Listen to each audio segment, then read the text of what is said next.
Hello my dear smart chefs, कैसे हैं आप आज। तो स्वागत है आपका श्वेतास इजी कुकिंग चैनल में। और आज हम बनाने वाले हैं पापड़ी चाट। और पापड़ी चाट की तो जितनी भी तारीफ की जाए उतनी कम ही है।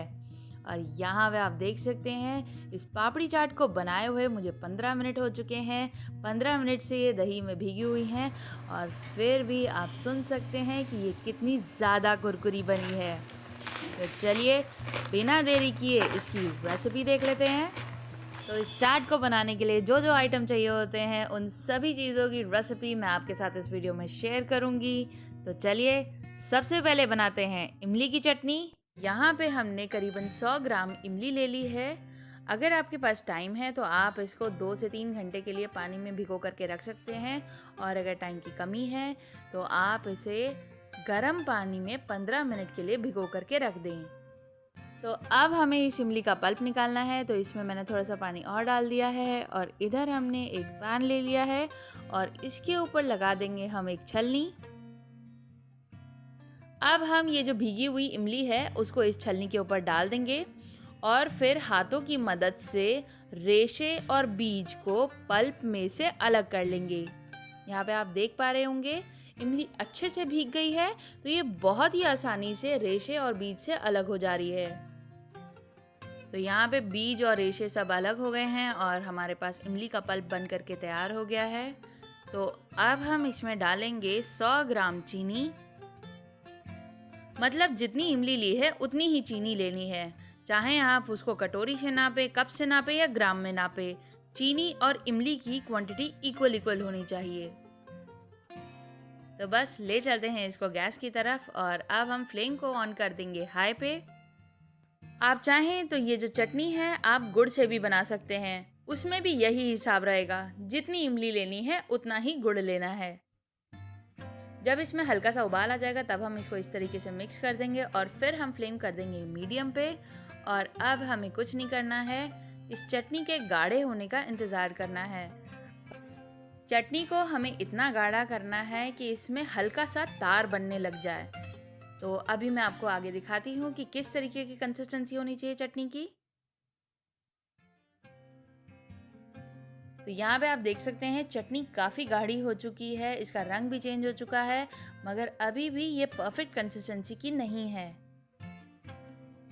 चटनी की कंसिस्टेंसी चेक करने के बहुत सारे तरीके हैं। जैसे पहला ये है कि जब आपकी चटनी में इस तरीके के बबल्स उठने लग जाएं, तब आप समझ लीजिए आपकी चटनी बिल्कुल परफेक्टली बन चुकी है।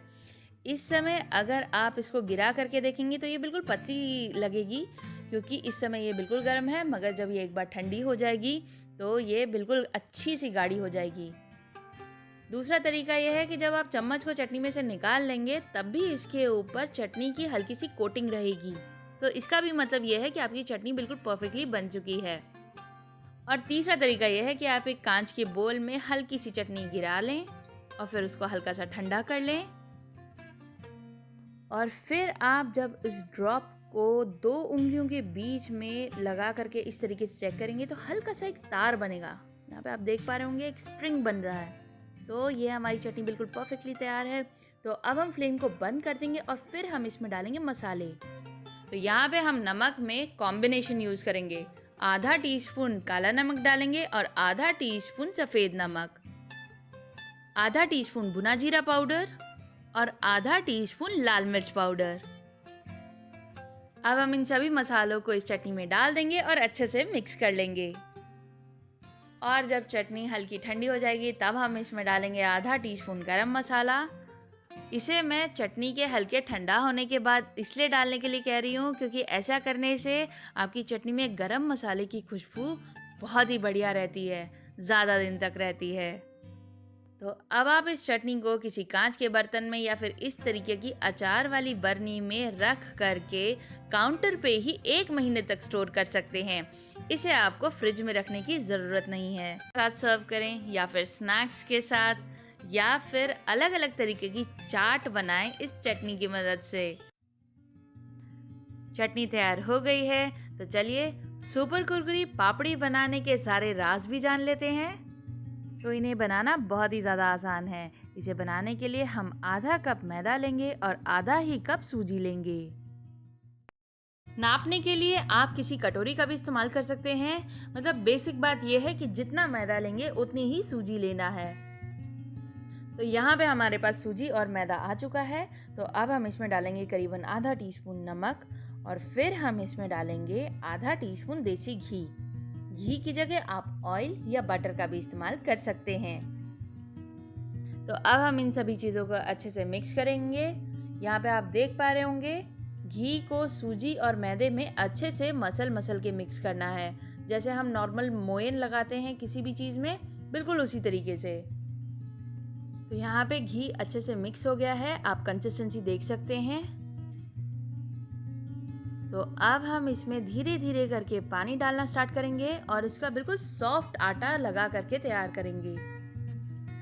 सॉफ्ट आटा इसलिए लगाना होता है क्योंकि सूजी काफ़ी सारा पानी सोखती है। तो अभी आप देखेंगे हम इसका बिल्कुल सॉफ्ट आटा लगा करके तैयार करेंगे और फिर हम जब इसको 10 मिनट तक सोख होने के लिए रख देंगे, फूलने के लिए रख देंगे, तो हमारा आटा अपने आप टाइट हो जाएगा।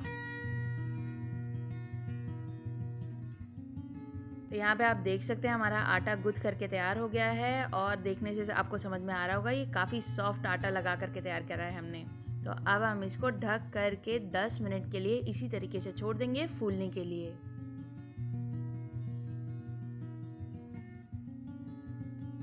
10 से 15 मिनट हो चुके हैं और हमारा आटा अच्छे से फूल करके तैयार हो गया है। ये हल्का टाइट भी हो गया है। तो अब हम इसकी लोइयाँ तोड़नी स्टार्ट करेंगे।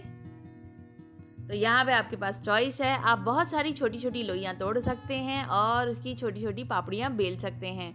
मगर ये एक इजी कुकिंग चैनल है, तो यहाँ पे हमने 3 बड़ी बड़ी लोइयाँ तोड़ ली हैं और अब हम इसको बिल्कुल पतला बेल करके तैयार कर लेंगे। इसको बेलने के लिए आप सूखे आटे का इस्तेमाल कर सकते हैं, मगर मैं आपको सजेस्ट करूँगी कि इसको बेलने के लिए ऑयल का ही इस्तेमाल करें, सूखा मैदा ना इस्तेमाल करें, क्योंकि ऐसा करने से जब पापड़ी ऑयल में जाती है तो तेल गंदा हो जाता है और जो सूखा मैदा जो जल जाता है वो पापड़ियों के ऊपर चिपक जाता है, जो बिल्कुल अच्छा नहीं लगता है। लोई बेल करके हमने तैयार कर ली है। तो अब हम इसको काटना स्टार्ट करेंगे। तो यहाँ पे इसको काटने के लिए मैं एक कुकी कटर का इस्तेमाल कर रही हूँ। आप छोटे से ग्लास या कटोरी से भी इसको काट सकते हैं। पापड़ियों को इस तरीके से काटने के बाद हम एक फोर्क की मदद से, यानी एक कांटे की मदद से इस तरीके से छेद कर लेंगे पापड़ियों में, ताकि जब ये तेल में जाएं तो एकदम से फूल करके ऊपर ना आए, इनकी पूड़ियाँ ना बन जाएं। तो ये एक काफ़ी इम्पॉर्टेंट स्टेप है। अब हम इस एक्स्ट्रा मैदे को हटा लेंगे और बाकी के आटे में मिक्स कर देंगे और ये जो पापड़ियाँ हैं हम एक अलग प्लेट में निकाल लेंगे और बाकी की पापड़ियाँ भी इसी तरीके से तैयार कर लेंगे।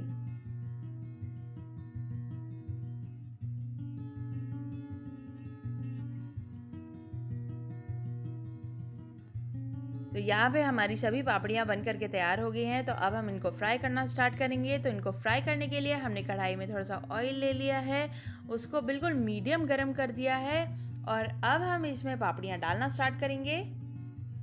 तो अब हम इन पापड़ियों को मीडियम फ्लेम पे इसी तरीके से सिकने देंगे।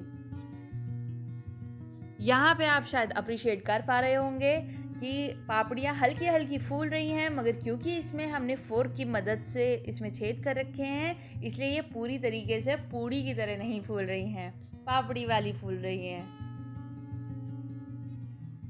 जब पापड़ियाँ इस तरीके से अच्छे से सिक करके गोल्डन ब्राउन हो जाएंगी, तब हम इनको निकाल कर एक टिश्यू पेपर पर रख देंगे और बाकी की पापड़ियाँ भी इसी तरीके से सेक करके तैयार कर लेंगे। इन पापड़ियों को अच्छे से ठंडा करने के बाद आप बहुत कंफर्टेबली एक एयर टाइट कंटेनर में रख कर काउंटर पे ही 1 महीने तक स्टोर कर सकते हैं। तो यहाँ पे मैं आपको एक पापड़ी तोड़ करके भी दिखा देती हूँ। तो इतनी बढ़िया फर्स्ट क्लास कुरकुरी पापड़ी बन करके तैयार हो गई हैं। तो चलिए फटाफट से इसकी चाट भी बना लेते हैं। तो पापड़ी चाट पर्सनली मुझे इसलिए पसंद है क्योंकि एक बार अगर पापड़ियाँ बन जाएं और इमली की चटनी बन करके तैयार हो जाए, तो आप इन दोनों ही चीज़ों को 1 महीने तक काउंटर पे ही स्टोर कर सकते हैं और फिर आपका जब भी मन करे आप खुद भी एंजॉय कर सकते हैं और मेहमानों को भी सर्व कर सकते हैं। तो यहाँ पे मैंने गाढ़ा दही ले लिया है और करीबन 2 चम्मच पिसी हुई चीनी, और अब हम इसको कांटे की मदद से फेंट करके स्मूथ कर ले रहे हैं, जैसे चाट वाला दही होता है। इसको फेंटने के लिए मैं मिक्सी का इस्तेमाल नहीं कर रही हूँ, केवल कांटे की मदद से ही इसको फेंट रहे हैं। यहाँ पे आप देख सकते हैं। अब बस सारी तैयारियां हो गई हैं। आप एक प्लेट ले लीजिए और उस पे जितनी मर्जी पापड़ियाँ आपको लगानी है वो लगा दीजिए। यहाँ पे मैंने 6 पापड़ियाँ लगाई हैं एक प्लेट में। तो अब हम इसके ऊपर दही डाल देंगे। अगर आप सिंगल सिंगल प्लेट लगा रहे हैं तो मेरे ख्याल से एक जन 2 या 3 पापड़ी ही खाएंगे। अब हम इसके ऊपर लगा देंगे थोड़ी सी हरी चटनी। फिर आती है बारी इमली की चटनी की। अब इसके ऊपर छिड़का जाएगा थोड़ा सा भुना जीरा पाउडर,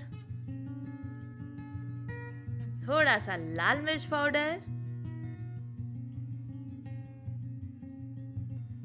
कुछ अनार के दाने, क्योंकि 5 स्टार्स में चाट के ऊपर अनार के दाने भी डाले जाते हैं, थोड़ी सी भुजिया, क्योंकि मुझे पतले वाले सेब नहीं मिले थे। भुजिया बहुत ही आसानी से अवेलेबल होती है तो इसलिए मैं भुजिया डाल रही हूँ। तो लीजिए, शाम का नाश्ता बन करके तैयार है। इसकी सभी चीज़ें हमने घर पे ही बनाई है और जब ये देखने में इतना ज़्यादा टेस्टी है तो खाने में कितना टेस्टी होगा। उम्मीद है आपको मेरी आज की ये लाजवाब सी रेसिपी पसंद आई होगी।